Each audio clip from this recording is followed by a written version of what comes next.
ॐ सदाशिवसमारम्भाम् शङ्कराचार्यमध्यमाम् अस्मदाचार्यपर्यन्ताम् वन्दे गुरुपरम्पराम्। ॐ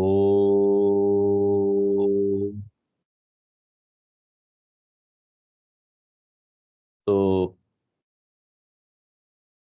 इस अध्याय के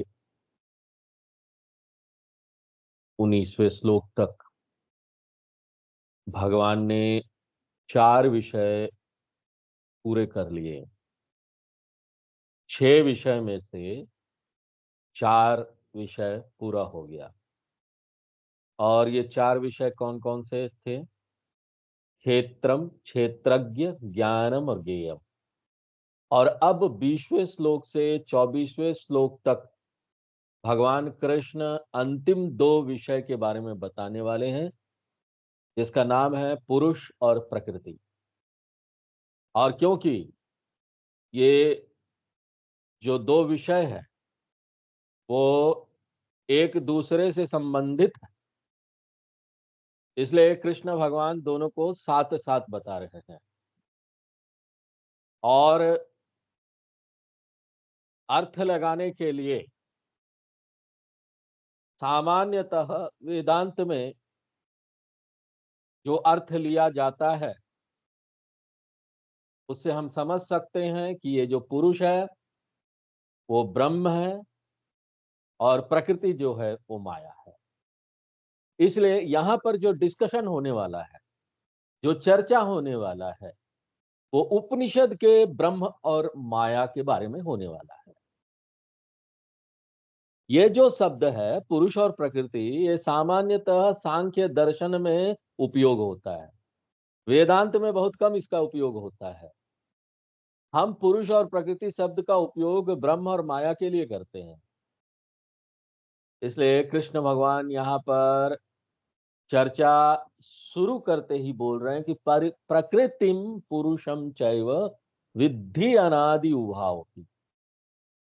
अर्जुन, तुम समझो कि ये पुरुष और प्रकृति जो 2 मूलभूत सत्ता है, जो अनादि सत्ता है।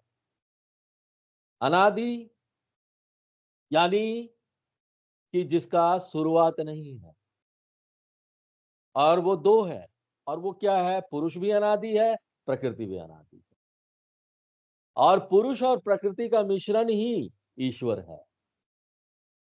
प्रकृति प्लस पुरुष equal to Ishwar, Brahma plus Maya equal to ईश्वर। और कृष्ण भगवान यहां पर ये संकेत दे रहे हैं कि सबसे पहले यहां पर इस संसार में ईश्वर ही थे, वही था, वही था। सृष्टि के आने से पहले भी वही था, क्योंकि सृष्टि की एक शुरुआत है। ये पूरी दुनिया उसकी एक शुरुआत, और ईश्वर का शुरुआत कोई नहीं है, अनादि है। और इससे यह बात स्पष्ट हो जाता है कि सृष्टि पैदा होने से पहले ही इस दुनिया में ईश्वर थे, अनादि ईश्वर थे। इससे पहले कि सृष्टि यहां आए, ईश्वर थे। और क्योंकि एकमात्र ईश्वर ही थे सृष्टि से पहले, तो सृष्टि किससे आया होगा? ईश्वर से ही आया होगा। क्यों? एकमात्र ईश्वर ही अनादि सत्ता है। और ये ईश्वर किससे बने हैं? पुरुष और प्रकृति से। और अगर आपको 7वां अध्याय याद है ना, तो वहां वहां पर यही पुरुष और प्रकृति को बताया गया था। किस प्रकार से? अपरा प्रकृति और परा प्रकृति के रूप। वही बात यहां पर बताई जा रही है। अब इस श्लोक से हम इस बात को समझ लेते हैं कि पुरुष और प्रकृति का कुछ समान लक्षण है। दोनों अनादि है, भगवान ने बता दिया। तो अब समान लक्षण होंगे इसके, अनादि दोनों है। तो कॉमन फीचर क्या है? समान लक्षण क्या है? दोनों अनादि है। अनादित्वम, ये पहला समान लक्षण है। और दूसरा समान लक्षण है कि दोनों ही इस संसार के, इस दुनिया के, इस ब्रह्मांड के कारण। तो पुरुष भी कारण है, प्रकृति भी कारण है, दोनों मिलके कारण बनते हैं इस संसार के बनने का। ये ऐसे ही है जैसे माता और पिता बच्चे के बनने का कारण है। पिता अपने आप बच्चे के बनने का कारण नहीं हो सकते, माता अकेले बच्चे का बनने का कारण नहीं हो सकता। पिता और माता एक साथ आए तभी दोनों मिलकर ये कारण बनते हैं। इसलिए तो हम लोग मंत्र में, श्लोक में भी बोलते हैं, जगतः पितरौ वंदे पार्वती परमेश्वरौ। तो इन दोनों का कुछ समान लक्षण है। पहला समान लक्षण है कि दोनों अनादि है। दूसरा समान लक्षण है कि दोनों मिलके इस संसार का कारण है। और ये दोनों का ना कुछ असमान लक्षण भी, ये दोनों में कुछ अंतर भी है। समान लक्षण दो है, असमान लक्षण बहुत सारे हैं। और बहुत सारे उन अंतर, जो अंतर है दोनों में, वो बहुत सारे अंतर में से 4 अंतर यहां पर हम देखेंगे, जो हमारे अध्ययन के लिए बहुत महत्वपूर्ण है। और 7वें अध्याय में भी हमने आपको बताया था, लेकिन क्योंकि बहुत समय हो गया है, अभी हम लोग 13वें अध्याय पर आ गए हैं, तो मैं भूल गया होऊंगा। इसलिए मैं सोचता हूं कि मैं अपने आप को यहाँ याद दिलाने के लिए एक बार बोल दूं। तो पहला अंतर क्या है पुरुष और प्रकृति में? पुरुष जो है वो चेतन तत्व है, जबकि प्रकृति और माया क्या है? अचेतन तत्व। वो मूलभूत पदार्थ है। अगर आप उसको ऊर्जा बोलना चाहते हैं तो कोई बात नहीं, बोलिए। ऊर्जा और पदार्थ दोनों एक ही चीज है, अलग अलग अवस्था में है बस। वो दोनों परिवर्तित होकर एक दूसरे का रूप ले सकते हैं। ये जो पदार्थ है वो ऊर्जा बन सकता है, ऊर्जा पदार्थ बन सकता है। चेतनता परिवर्तित नहीं हो सकता। चेतनता कोई पदार्थ या ऊर्जा नहीं है। तो पुरुष जो है वो क्या है? वो चेतन सत्ता है। प्रकृति जो क्या है वो क्या है? पदार्थ या फिर ऊर्जा बोल दीजिए। ये पहला अंतर। दूसरा अंतर ये है कि पुरुष जो है वो निर्विकार तत्वम है।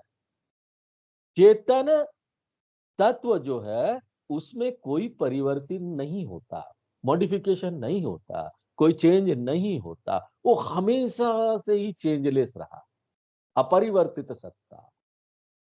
और अगर अपरिवर्तित है, कोई परिवर्तन उसमें नहीं होता है, तो ये बात सिद्ध हो जाती है कि वो समय के अंतर्गत नहीं आता होगा। क्योंकि हर चीज यहाँ खत्म हो जाती है, बेकार हो जाती है, नष्ट हो जाती है समय के साथ। वो समय के अंतर्गत आती है। कभी कि उसका जन्म हुआ था, उम्र हुआ, मर गया। और अगर चेतनता में कोई इस तरह का परिवर्तन नहीं हो रहा है, तो हम लॉजिकली अपने ही कॉमन सेंस से इस बात को समझ लेते हैं कि टाइम जो है ना वो चेतनता को टच भी नहीं कर सकता। चेतनता जो है वो समय या टाइम के फील्ड में नहीं आता, उसके क्षेत्र में ही नहीं आता। अब तो कुछ वैज्ञानिक लोग हैं, उन लोगों ने ऐसा बोलना भी चालू कर दिया है कि चेतनता आता ही नहीं समय के अंतर्गत। जबकि ये पदार्थ जो है, जो प्रकृति है, वो समय के अंतर्गत है। इसलिए अगर कोई चीज समय के अंतर्गत आ जाएगा, समय के भीतर आ जाएगा, समय के परे नहीं है, समय के अंदर है, तो उसमें मॉडिफिकेशन होगा, उसमें चेंजेस होगा। इसी चेंज को संस्कृत में सविकार बोलते हैं, और चेंज नहीं है तो निर्विकार बोलते हैं। तो क्या हो गया? एक चेतन तत्व है, दूसरा अचेतन है। ये पहला अंतर है। दूसरा अंतर है, एक निर्विकार तत्व है, दूसरा सविकार तत्व है। और ये जो समय है, ये समय इसको प्रभावित करती है। इसलिए ये जो पदार्थ है ना, वो तीव्र रूप से परिवर्तित हो रहा है। ऊर्जा जो है वो पदार्थ बन जा रहा है, पदार्थ जो है ऊर्जा बन जा रहा है। देखिए अणु में विस्फोट होता है, छोटे छोटे अणु। और वो छोटे छोटे अणुओं के विस्फोट से बड़ी बड़ी यहाँ ऊर्जा बन जाती है, पूरा एक फैक्ट्री बन जाता है जहां पूरे शहर को, पूरे राज्य को बिजली पहुंचाया जा सकता है उससे। Nuclear power, nuclear power plant बना दे, वहां छोटे से अणु में विस्फोट करके वो सब घरों में बिजली पहुंचा दे। तो क्या हो रहा है, पदार्थ जो है ऊर्जा में परिवर्तित हो रहा है, ऊर्जा पदार्थ में परिवर्तित हो रहा है, और तीव्र रूप से हो रहा है, भयंकर रूप से हो रहा है यहाँ पर। हमको दिखाई नहीं देता, हर चीज भयंकर रूप से परिवर्तित हो रहा है। इसलिए ये जो पदार्थ है वो ऊर्जा में परिवर्तित हो जाती है, ऊर्जा जो है पदार्थ में परिवर्तित हो जाती है, उसका रूप ले लेती है। यहाँ पर सूर्य ऐसा दिखता है कि परिवर्तित नहीं हो रहा, लेकिन उसके अंदर अग्नि जल रही है और वो भयंकर परिवर्तित हो रही है, हर चीज रोटेट हो रहा है। यहाँ पर ग्रह है, ग्रह में भी परिवर्तन हो रहा है, एक जगह से दूसरी जगह वो जा रहे हैं, अपना जगह छोड़ रहे हैं। छोटा सा अणु है उसमें भी परिवर्तन हो रहा है, इसलिए ये सब न स्वीकार तत्व है। और जो ईश्वर है, हमारे भगवान है, निर्विकार तत्व है। वो चेतनता, वो ब्रह्म, वही वो निर्विकार तत्व है। और तीसरा और महत्वपूर्ण अंतर, असमान लक्षण ये है कि पुरुष जो है, जो चेतन तत्व है, वो निर्गुण है, उसमें कोई गुण नहीं है, गुणों से स्वतंत्र, absolutely free from all the properties. आप चाहे गुण को अंग्रेजी में प्रॉपर्टीज बोलते हैं, आप चाहे इन गुणों को सत्व रजस तमो गुण का नाम दे दीजिए, उससे भी ये फ्री है, उसके अंतर्गत भी नहीं आता। चेतनता में ना सत्व गुण है, ना रजोगुण है, ना तमोगुण है। हाँ, अगर आप गुण को कुछ अलग तरीके से बोलेंगे कि ये नहीं, ये शब्द स्पर्श रूप रस गण ये भी गुण गुण है, तो हम बोलेंगे वो भी नहीं। चेतनता में न शब्द है, न उसको स्पर्श कर सकते हैं, न उसका कोई रूप है, न उसको चख सकते हैं, न उसका गंध सूंघ सकते हैं। ये पांचों से चेतनता फ्री है, इसीलिए उसको क्या बोलते हैं, गुणातीत। जब वो बोलते हैं भगवान गुणातीत है, कैसे बोलते हैं भगवान गुणातीत है? गुण से परे है, क्योंकि गुण नहीं है उसमें। अगर ये सारे गुण होते तो चेतनता हमारे सामने बैठा होता, चेतनता जी हम आपको छू के देख सकते, हम आपको चख के देख सकते, हम आपको पकड़ लेंगे, सामने देख लेंगे। ऐसा नहीं कर सकते, गुण ही नहीं है। हैं? हमारा ये शरीर बना है गुणों को देखने के लिए और जानने के लिए। अगर गुण नहीं है तो वो चीज को पहचानना बड़ा कठिन हो जाता है। और अगर आप विज्ञान के विद्यार्थी है, केमिस्ट्री के, रसायन विज्ञान, आप अलग अलग रसायनों का विश्लेषण करेंगे और उसमें से उसका गुण निकालेंगे। उसमें बोलेंगे इसमें भौतिक गुण है, इसमें रासायनिक गुण है। बच्चे जो पढ़ते हैं प्रयोगशाला में प्रयोग करते हैं, केमिकल डाल उल के, कभी एसिड है कभी उसको गैस बना देते हैं, उसका प्रॉपर्टी निकालते हैं, इसमें ये एलिमेंट है उसमें वो प्रॉपर्टी है, इसका लक्षण ये है, इसमें एक गैस मिलाओ एक रसायन में दूसरा रसायन मिलाओ तो लाल हो जाता है, धुआं निकलने लगता है। हैं? तो वो ऐसा कर करके देख के बोलते हैं ये गैस है वो गैस है, ये गैस है वो रसायन है ये रसायन है, ऐसा करके उसका अंतर निकाल। तो एक अगर विज्ञान का विद्यार्थी है, रासायनिक विज्ञान का, तो वो क्या बोलेगा, ये सारा चीज जो ना, ये गैस है वो गैस है, ये फ्री है वो नहीं है, हाँ? इसको इसमें मिलाओ तो वो हो जाएगा, मिलाओ क्या, वो एक ही है। इसलिए चेतनता इन सब रासायनिक और भौतिक गुणों से स्वतंत्र, संक्षेप में गुणातीत है, निर्गुण तत्व है। जबकि पदार्थ में तो कितने सारे गुण हैं। तो एक दृष्टि से हम ये बोल सकते हैं कि जो पदार्थ है उसमें तीन गुण है। तीन गुण क्या, सत्व रजस तमो। हम्म। दूसरी दृष्टि से हम बोल सकते हैं पदार्थ में पांच गुण है। क्या है, शब्द स्पर्श रूप रस गंध। या फिर रासायनिक विज्ञान की दृष्टि से हम बोल सकते हैं कि उसमें ना भौतिक और रासायनिक गुण है।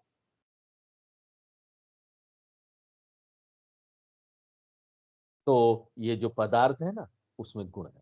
संक्षेप में सब वो गुण के अंदर आ जाता है। वो सगुण है। संस्कृत में बोलेंगे सगुण तत्व। तो अंतर क्या हो गया? पहला अंतर हो गया कि एक चेतन है, दूसरा अचेतन है। दूसरा अंतर हो गया, एक निर्विकार है, दूसरा सविकार है। तीसरा अंतर हो गया, एक निर्गुण है, दूसरा सगुण है। और अब आता है अंतिम और फाइनल अंतर जो है, वो क्या है? देखिए, यहाँ पर हम बहुत सारे लक्षणों को बता सकते हैं, बहुत है। लेकिन हमारे चर्चा के लिए हम यहाँ 4 ही लें। ये थोड़ा-सा तकनीकी है, जो सीधे-सीधे तो संदर्भित नहीं है। लेकिन आगे आपके मन में बहुत सारे विचार आएँगे, प्रश्न आएँगे और उसकी ज़रूरत तब यहाँ वहाँ पर पड़ेगी। तो वो अंतर क्या है? चेतना या चेतन सत्ता उसका एक स्वतंत्र सत्ता है। स्वतंत्र होने के कारण, किसी पर निर्भर नहीं होने के कारण वो सत्य तत्व है। हम तो यहाँ पर जब शरीर देखते हैं ना, तो बहुत लोगों पर निर्भर है ना।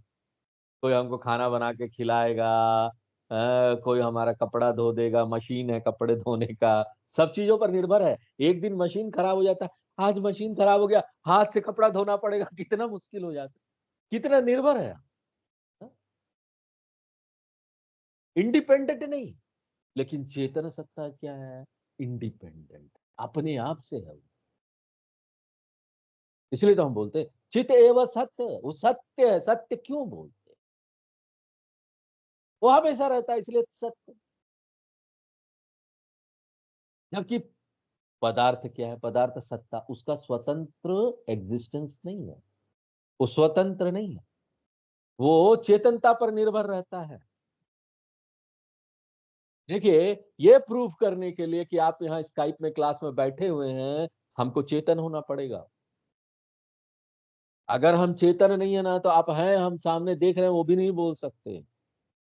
इसलिए किसी चीज का सत्ता है या नहीं है, वो मेरे चेतनता पर निर्भर करता है। मैं चेतन नहीं हूँ, जिंदापनी नहीं है, तो क्या पता कौन सामने है, कौन नहीं है, हमको क्या पता?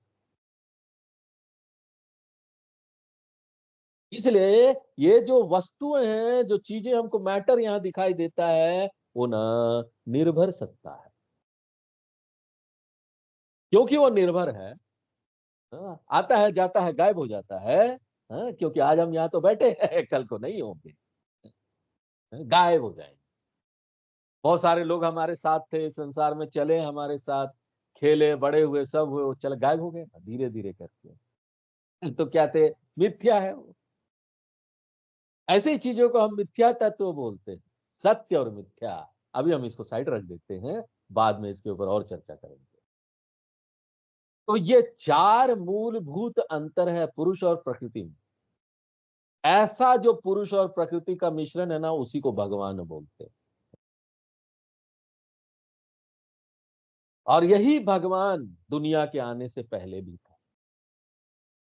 और जब हम यहाँ बोलते हैं कि एकमात्र भगवान ही था सृष्टि से पहले,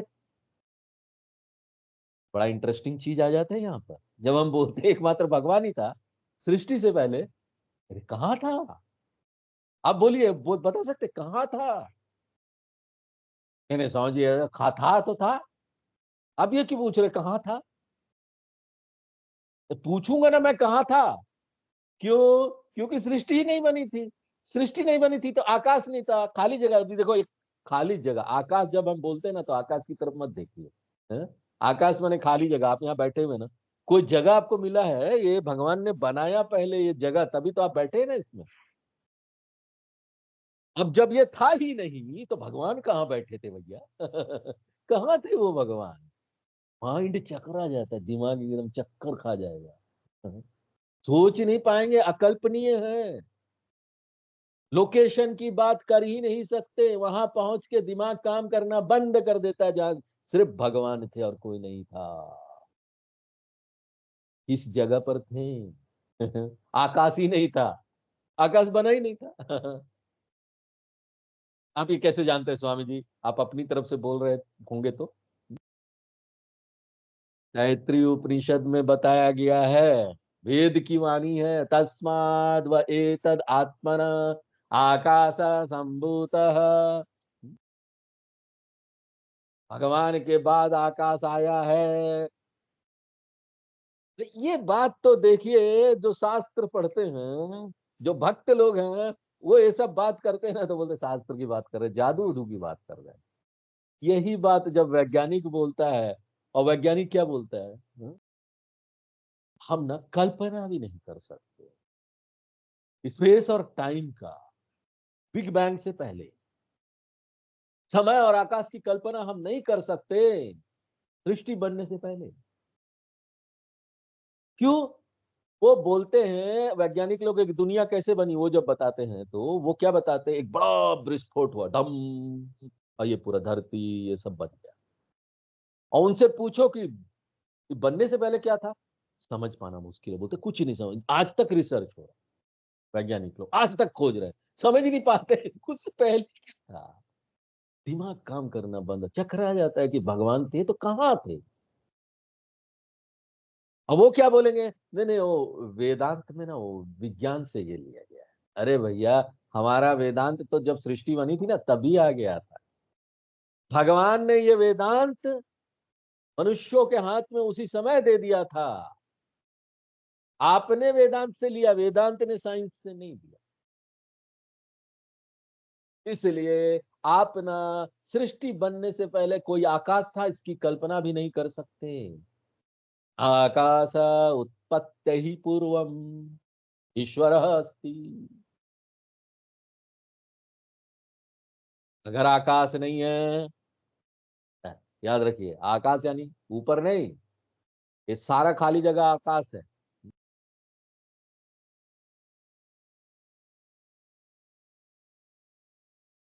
स्थान का जो कॉन्सेप्ट है कि ये स्थान है, ये जगह है, ये लखनऊ है, ये दिल्ली है, ये मेरा घर है, ये बाहर का रोड है, कहां से आया? आकाश होने से तो आया। हाँ? ये मंदिर है, भगवान वहां पर बैठे हैं, उस मंदिर में है, कैलाश में है, वैकुंठ में है, एक जगह पर है, आकाश में। आकाश था, उससे पहले भी भगवान थे ना, आकाश नहीं था उससे पहले भी भगवान। अब कहाँ थे? अभी तो आप बोल देते हैं वैकुंठ में है, कैलाश में है, हाँ? जाकर देखेंगे भी। कैलाश पर्वत की यात्रा होती है, जाते हैं लोग चाइना उना से तिब्बत उब्बत की तरफ होकर, सरकार भी करवाती है ये यात्रा। लेकिन हम तो यहाँ तब की बात कर रहे हैं, उस प्योर भगवान की बात कर रहे हैं, जो न संसार बनने से पहले भी थे, उस महान भगवान की बात कर रहे हैं।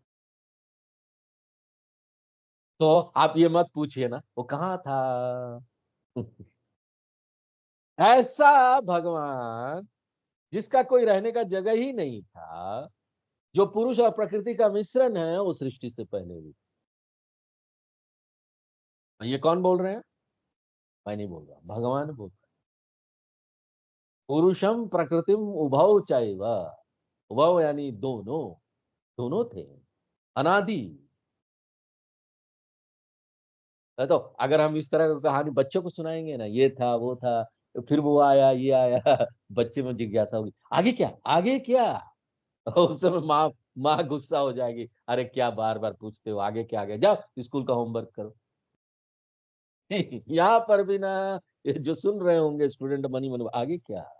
तो ये जो मिश्रण है पुरुष और प्रकृति का, उसमें क्या होता है, पुरुष में कोई चेंजेस नहीं। स्वामी जी आप बोल रहे हैं दोनों का मिश्रण से जिन ये पूरा संसार बना है, फिर आप ये भी बोल देते हैं कि ना पुरुष में कोई परिवर्तन नहीं होता है। अरे बिना कोई परिवर्तन हुए कोई चीज यहाँ कैसे आएगा, क्योंकि थे तो दोनों।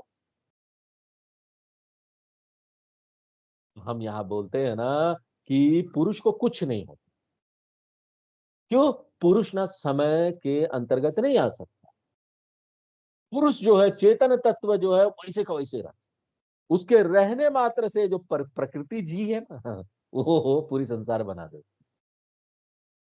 सृष्टि से पहले, सृष्टि आया तब, और जब प्रलय हुआ, हर समय जो ये चेतन है ना, उसमें कोई भी चेंज नहीं होता, कोई भी परिवर्तन नहीं होता, इसलिए उसको निर्विकार बोलते, कोई विकार नहीं। यही बात दूसरे अध्याय के 20वें श्लोक में भगवान ने बताया था, न जायते म्रियते वा कदाचिद, नायं भूत्वा भविता वा न भूया, अजो नित्य शाश्वतोऽयं पुरा, न हन्यते हन्यमाने शरीरे। अगर ये निर्विकार पुरुष तत्व में कोई परिवर्तन नहीं होता, तो साफ बात है कि जो भी परिवर्तन हो रहा है वो किसमें हो रहा है, एक ही है ना, उसके बाद एक ही बच जाता है, और प्रकृति है जो मूलभूत पदार्थ है, जो ऊर्जा सत्ता है, मूल ऊर्जा सत्ता। इसलिए कृष्ण भगवान बोलते हैं सृष्टि के समय क्या होता है, विकारांश्च गुणांश्चैव विद्धि प्रकृति संभव। ये प्रकृति तत्व से ये पूरी सृष्टि यहाँ विस्तार प्राप्त करती है, पूरी सृष्टि बन जाती है। ये पदार्थ ही पूरा ब्रह्मांड में परिवर्तित हो जाता है। जिस तरह से एक छोटा बीज होता है ना, बीज से छोटा सा स्प्राउट निकलता है, फिर थोड़ा समय होता है वो पौधा बनता है, फिर पूरा समय होता है पूरा पेड़ बनता है। उसी तरीके से ये जो सृष्टि है वो भी क्रमवश विस्तार करती है। पहले कारण अवस्था, फिर सूक्ष्म अवस्था में आती, फिर स्थूल अवस्था। ये क्रमिक विकास है। उससे क्या जन्म लेता है, क्या पैदा होता है इस विकास से, विकारांश। विकार यानी ये जो परिवर्तित होकर जो कुछ बना वो विकार है, वो कार्यम है, वो उत्पाद है, प्रोडक्ट है, जो कि बेसिक मसाला प्रकृति उससे जन्म लेता है। और इसी बेसिक मसाला को क्या बोलते हैं, इस प्रकृति को माया बोलते हैं। इसीलिए हम बोलते हैं कि ये संसार जो है ना माईकम है, माया से बनी है। मैं प्रकृति से क्या क्या उत्पाद आता है, यहाँ पर क्या पदार्थ आता है, शुरू में ना 5 मूलभूत भूत आते, महाभूत, वो वाली भूत नहीं, डराने वाले। ये 5 महाभूत है, हैं? आकाश, वायु, अग्नि, आपः, पृथ्वी। और उसके बाद आगे चलकर इसी में आपस में आगे पीछे मिश्रण होता है, थोड़ा कुछ थोड़ा कुछ थोड़ा कुछ, ये दोनों मिश्रित, ये पांचों मिश्रित होते हैं। और मिश्रित होने के कारण ये अलग अलग चीजें यहाँ पर बनाते हैं, जिसको हम लोग भौतिक पदार्थ यहाँ पर, भूत पदार्थ फिर भौतिक पदार्थ, भूत ही यहाँ भौतिक में परिवर्तित हो जाते। जो भी चीजें यहाँ दिखाई दे रही है, हम बोलते हैं ये तो भौतिक है, बोलते हैं 14 लोक बन जाता है, पहाड़ बन जाते, तारे बन जाते, ग्रह बन जाते। और यही नहीं, शास्त्रों के अनुसार ये जो हमारा शरीर बना है ना, वो भी पंच महाभूत से बना है। आपको कोई शक है, प्रकृति से बना है। ये फिजिकल बॉडी भी प्रकृति का ही विस्तार है। क्या प्रूफ है, कैसे आप इसको प्रूफ करेंगे? फिजिकल बॉडी में इसमें देखिए ना, हवा है, पानी है, आकाश है। यहाँ पर वैज्ञानिक लोग बोलते हैं 90% पानी है हमारे शरीर में। इसमें अलग अलग रसायन है, खाना खाइए बढ़ जाता है, आकाश, वायु, अग्नि, आपा, पृथ्वी, सब कुछ है इसके अंदर। हाँ? विज्ञान में जाएंगे तो वो अलग नाम इसको दे देते हैं। हम लोग बोलते हैं कि आकाश है, वायु है, अग्नि है, पृथ्वी है, हाँ? जल है। लेकिन वहीं पर विज्ञान में जाएंगे, आप बोले वहां पर वो लोग बोलेंगे हमारे शरीर में ना आयरन है, अल्मुनियम है, विटामिन है, एंटीमनी है, बैरियन है, कार्बन है, ये सब बोलेंगे। ये सबसे ना आपका शरीर, तो शरीर क्या है, वो बोलेंगे रसायन का गठरी है और कुछ नहीं। स्वामी चिन्मयानंद जी बड़े अच्छे तरीके से बनते बोलते थे कि ये गोबर है आप। क्यों, गाय गोबर देती है, हंसाते हैं लोगों को, हंसा हंसा के वो ना पढ़ा लेते थे वेदांत। हाँ? तो गाय गोबर करती है, उससे पौधा पैदा होता है ना, वही गोबर से। हाँ? और उसके बाद उसी पौधे का अन्न खाकर पिताजी का वीर्य बनता है, वो वीर्य जाता है माँ के पेट में और फिर आप पैदा होते हैं। तो आप क्या है? गोबर से बने हैं, गोबरो है। गोबर के अलावा कुछ नहीं। हैं? इसलिए हम इसको रसायन बोलते हैं, जीव रसायन। इसलिए शरीर क्या है? पदार्थ। किससे इसका जन्म हुआ? प्रकृति से। और दूसरा एक महत्वपूर्ण प्रूफ कि शरीर में परिवर्तन होता है, इसमें किसी को डाउट है? शरीर में सब देख रहे हैं परिवर्तन होता है, लेकिन कैसे होता है? आप खाना खाते हैं ना, आज नहीं तो कल खाना पचता है, फिर से आपको भूख आ जाती है। खाना कहाँ गया? वो खाना पच उच के कुछ खून बन गया, कुछ विटामिन बन गया, कुछ आज का स्किन बन गया, मांस वगैरह बन गए शरीर में, कैलोरीज बर्न हो रहा है, उसके बाद तो फिर भूख लग रही है। हैं? ज्यादा खा लो, 1 2 3 4 दिन तक मीठा खा लो या ज्यादा खाना खा लो, पता चला 60 किलो था, 15 ही दिन में 65 किलो हो गया, 70 किलो होने जा रहा। स्वामी जी 80 90 किलो हो गया। कहा ज्यादा खा रहे हो इसलिए तो हो रहा है। तो फिर अगर कोई ज्यादा मोटा है 110 किलो, स्वामी जी हम ना अब ना सिर्फ लौकी पर जिंदा है। रामदेव जी ने लौकी को बड़ा फेमस कर दिया, सब लोग लौकी खाओ, लौकी का जूस से सब बीमारी दूर हो सकता है उनके अनुसार। तो सब लोग लौकी का जूस पे। अब आप 7 8 दिन लौकी का जूस पियेंगे तो क्या होगा? पहले 80 kg थे, 8 10 दिनों में भी 5 से 10 kg कम हो जाएगा। खाली लौकी का जूस पी रहे हैं। तो यहाँ हम देखते हैं कि हमारा शरीर विस्तरण होता है, संकुचन होता है, विस्तरण होता है, संकुचन होता है, कभी बढ़ जाता है, कभी कम, कभी वेट बढ़ जाता है, कभी वेट कम जाता है। तो साफ बात है ना, अगर शरीर में ये सब हो रहा है तो पुरुष तो नहीं हो सकता शरीर। क्यों? क्योंकि हम पहले ही बोल चुके हैं, पुरुष जो है वो निर्विकार है, और शरीर क्या है? सविकार, विकार हो रहा है इसमें, विस्तरण संकुचन हो रहा है। तो शरीर क्या होना चाहिए? प्रकृति का उत्पाद होना चाहिए। ठीक है स्वामी जी, आप ये तो बोलते हैं, लेकिन हमारा मन का क्या? मन भी पदार्थ है, मन भी एक वस्तु है। इसलिए देखिए, जब शरीर में रासायनिक बदलाव होता है ना, आपके अंदर हार्मोन्स वगैरह बदलते हैं, हार्मोनल चेंज होते हैं, तो ना इसके कारण आपके मूड में बदलाव हो जाएगा, आपका मन खराब हो जाएगा। दयानंद स्वामी जी ऐसे लोगों को बोलते थे मूढ़ा, ऐसे लोग मूर्ख है। मूड से चलते हैं, थोड़ा कोई हार्मोन बदला, मन बदला, बस उससे चलते। तो मन में भी बदलाव शरीर के अंदर रसायन के कारण होता है, रसायन में बदलाव होने से होता है। आजकल तो थेरेपी वगैरह आ गई, हार्मोन रिप्लेसमेंट थेरेपी। अगर मन खराब होता है ना, आपको हार्मोन का दवा देंगे, हार्मोन का इंजेक्शन भी आता है, देंगे, और वो जैसे शरीर के अंदर जाएगा ना, आपके मन को बदलेगा। ये सब संभव है। क्यों संभव है?